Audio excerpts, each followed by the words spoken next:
சரியா? அடுத்தல யார்?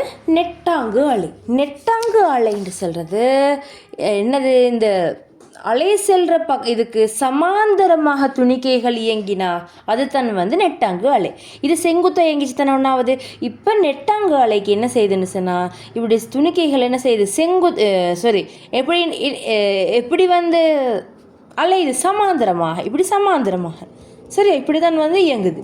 இப்படி ஒன்றா இதுக்கு செல்வது நெருக்கல்கள். பாருங்க, இப்போ கெப்பிக்குது ஐதாக்கல்கள், மறுவா நெருக்கல்கள், இப்போ ஐதாக்கல்கள். அப்போ நெட்டாங்கு அலையில் நெருக்கல்களும் ஐதாக்கல்களும் காணப்படும். இங்கே முடித்தாள் இந்த மாதிரி இங்கே நெருக்கல்களும் ஐதாக்கங்களும் காணப்படும். சரியா? இது திண்மம், திரவம், வாயு எல்லாத்துக்குள்ளுக்காலையும் இது போகும். உதாரணம் இதுக்கு ஒளி அலை. சத்தம் இந்த நெட்டாங்கு அலையில் தான் வரப்போகுது. சரியா? நெட்டாங்கு அலையிலண்டா அவ்வளோதான் பாயிண்டிக்குது. சரியா? அடுத்தது மின்காந்த அலைகள். மின்காந்த அலைன்னு சொன்னால் இவங்க அசைகிறதுக்கு ஊடகம் தேவையா இல்லையா? தேவை இல்லாட்டி அவங்களுக்கு சில பேர் தான் மின்காந்த அலைகள்.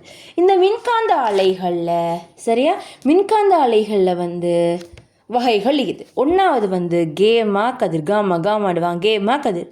அடுத்தது எக்ஸ் கதிர்கள், எக்ஸ் கதிர்கள். அடுத்தது கலியூதா கதிர்கள். அடுத்தது கட்புல ஒளி. அடுத்தது செந்நிற கீழ் கதிர்கள். அடுத்தது நுண் அலைகள். அடுத்தது வானொலி அலைகள். இது தான் மின்காந்த அலைகளோட வகை. கேமா ரேஸ் எல்லாத்தையுமே விட பவர் சக்தி கூடினது கேமா கதிர்கள். சரியா? எக்ஸ்ட்ரே இவரை விட கொஞ்சம் சக்தி குறைவு. கலியுத கதிர்கள் சூரியன்லேருந்து வர கலியுத கதிர்கள் அது. அதுக்கப்புறம் வர கட்புல கதிர்கள் அப்படின்னு இங்கிட்டு வர இதில் சக்தி குறைஞ்சி கொண்டு போகும். ஆனால் இவங்களுடைய இந்த அலைட நீளம் கூடிக்கொண்டு போகும். என்ன வச்சுக்கோங்க, சக்தி குறைஞ்சா அலையில நீளம் கூடும் எப்பயும். சரி, அது போட்டுக்கோங்க. சக்தி குறைந்தால் அலைநீளம் கூடும். அப்போ இவங்களுக்கு சக்தி கூட. அப்போ இவங்களோட அலைநீளம் எப்படி இருக்கும்? இவங்களோட அலை பிடிக்கும் பாருங்கள். அலை ஒன்று நீட்டம் இவ்வளோ தான் நீக்கும். ஆனால் இங்கே இவரை விட்டீங்க, இவரை பார்த்தோம்னு சொன்னால் இப்படி இருக்கும் பாருங்கள். இவரை நீட்டம் இவ்வளோ. அப்போ இவருக்கு சக்தி கூட, ஆனால் அலை நீளம் குறம். இவர் இப்படி போக சக்தி குறைஞ்சி கொண்டு வரும் இங்கிட்டு பக்கத்துக்கு. சரியா? உடனே நினைவு வச்சுக்கோங்க. கட்டாயம் இப்பயே பாடமாக்குங்க. கேமா கதிர், ரெண்டாவது எக்ஸ் கதிர், அடுத்தது கலியூதா கதிர், நாலாவது கட்புல ஒளி. எங்களுக்கு விளங்குற கலர்கள் கண்ணால் கண்ணுக்கு புலனாகிறது. அடுத்து 5 செந்நிற கீழ்கதிர்கள். சரியா?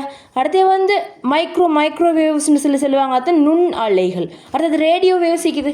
அதுதான் வானொலி அலைகள். இதை எல்லாத்தையும் பாடமாக்கிட்டு இவங்களுக்கு சக்தி கூட, இவங்களுக்கு எப்படி சக்தி குறையும். இவங்க என்ன பண்ண இங்கிட்டு வர சக்தி குறைஞ்சி கொண்டு போகும். சக்தி குறைஞ்சா அலை நீளம் என்ன செய்யும்?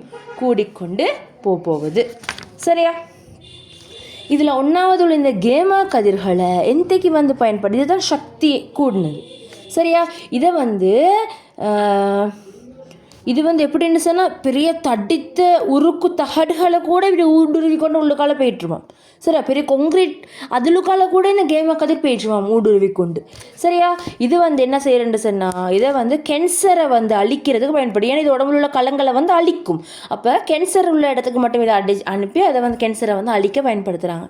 சரியா? அடுத்தே ஏதாச்சும் ஒரு இப்போ உதாரணத்துக்கு ஆப்ரேஷன் ஒன்று செஞ்சுட்டுன்னு வைங்களே. அப்போ அதுக்கு பயன்படுத்தின உபகரணத்தில் கிருமி எல்லாம் வைக்குமே, அதெல்லாம் அழிக்கிறதுக்கும் பயன்படுத்துகிறேன். நினைவு வச்சுக்கோங்க, கேன்சரை அழிக்கிறாங்க, மறுவா கிருமி அழிக்க பயன்படுத்துகிறாங்க கேமா கதிர். அடுத்து எக்ஸ் கதிர். எக்ஸ்ரே எந்த எடுக்கிற எக்ஸ் கதிர்கள் என்ன செய்கிற? எக்ஸ் கதிர்கள் என்ன செய்கிறேன்னு சொன்னால் இலத்திரன்கள் இருக்குது. இலத்திரன்களை ஒரு உலோக இலக்கொண்டு வைப்பாங்க, உலோகம் கொண்டு வைப்பாங்க. அதில் இந்த எக்ஸ் கதிர்கள் மோதுற. சரியா? இப்படி மோதுற நேரம் சரியா அப்படின்ட்டு சொன்னால் என்ன சொல்கிறேன்னு சொன்னால், ஒரு உலோகம் ஒன்றை வைக்கிறேன். இந்த உலோகத்தில் இலத்திரன்களை மோத செய்கிற நேரம் இதில் இருந்து எக்ஸ் கதிர்கள் வெளியாகும். விளைஞ்சா? இலத்திரன்களை ஒரு உலோக இலக்கில் மோத செய்கிற நேரம் எக்ஸ் கதிர்கள் வெளியாகும். இதை எந்தக்கு பயன்படுத்துகிற பொதுவாக எக்ஸ்ரே எடுக்கிறது எந்தக்கு எங்களை முள் என்னமாச்சும் ஆகிக்குதான்னு சொல்லி பார்க்குறதுக்கு. சரியா? அடுத்தது ஒரு கப்பலில் சாமன் எல்லாம் வரும் தானே. சரியா? ஃபாரின்ல இருந்தெல்லாம். அப்போ அதை திறக்க மாட்டாங்க, திறக்காமல் ஸ்கேன் பண்ணுவாங்க. அதுக்கும் எக்ஸ்ட்ரா செட்டப் ஆகிக்கிற. சரியா? அடுத்தே உள்ள கதிர் கலியூதா கதிர். கலியூதா கதிர் சூரியன்லேருந்து வாருது. சரியா? இந்த கலியுத கதிர்கள் வந்து இந்த கதிர்களால் தான் வந்து விட்டமின் டி வந்து உற்பத்தி ஆகப்படுறதும் இந்த இதால் தான். சரியா? அடுத்து வந்து கண்ணில் வந்து கலியுத கதிர்கள் நேரடியாக வந்து கண்ணிலலாம் பட்டால் கண்ணில் கேன்சர் வரும். விளங்கிச்சா? கண்ணில் வெள்ளைப்படலம் வர ஸ்டார்ட் ஆகும். இந்த கலியுத கதிர்களையும் கிருமி அழிக்கிறதுக்கு பயன்படுத்துகிறாங்க. சரியா? அடுத்து வந்து வேறு இந்த பேங்க்லலாம் சல்லித்தாள் அது உண்மையாக வந்து அதை பரிசீலிக்கிறதுக்கு இந்த கலியுத கதிர்களை தான் வந்து பயன்படுத்துகிறாங்க. சரியா? அடுத்து வந்து சில ரினிசோய்க்கு தானே, சில ரினிசோவில் வந்து இது சம்மந்தமான பதார்த்தங்களை போடுற. சரியா? இப்படி போடுறதால என்ன நடக்குதுன்னு சொன்னால் என்ன செய்யும்? சூரிய ஒளியில் வந்து உடுப்பை காய வைக்கிற நேரம் என்ன மினுங்கும். சரியா? அப்போ அதுலேயும் வந்து சேர்த்துக்கொள்கிறாங்க. அடுத்து கட்புல ஒளி கண்ணால் பார்க்கக்கூடிய ஒளி.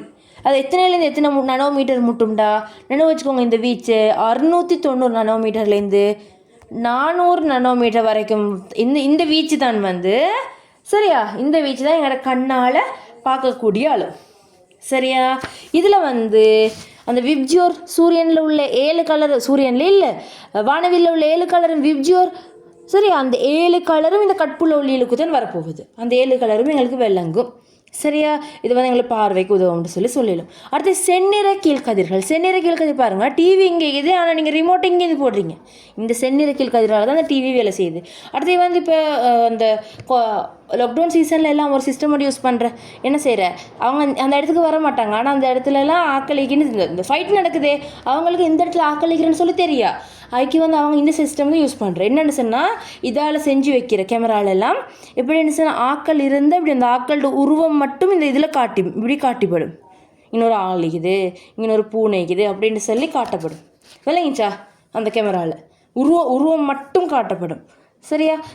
இந்த கேமராக்கள் வந்து கூடுதலாக இந்த செந்நிற இந்த கீழ்கதிர்களுக்கு தான் வந்து உணர்ச்சி உடையது. சரியா? அடுத்து வந்து நுண்ணலைகள் ஃபோனில் உள்ளது. சரியா? மைக்ரோ அடுப்பு ஒலிக்குது, அதில் டிவியில் எல்லாம் வந்து இந்த நுண்ணலைகள் இருக்குது. அடுத்தது வந்து வானொலி அலைன்னு சொன்னாலே யார்? வானொலியில். சரியா? வானொலியில் இருக்கிறது நினைவு வச்சுக்கோங்க.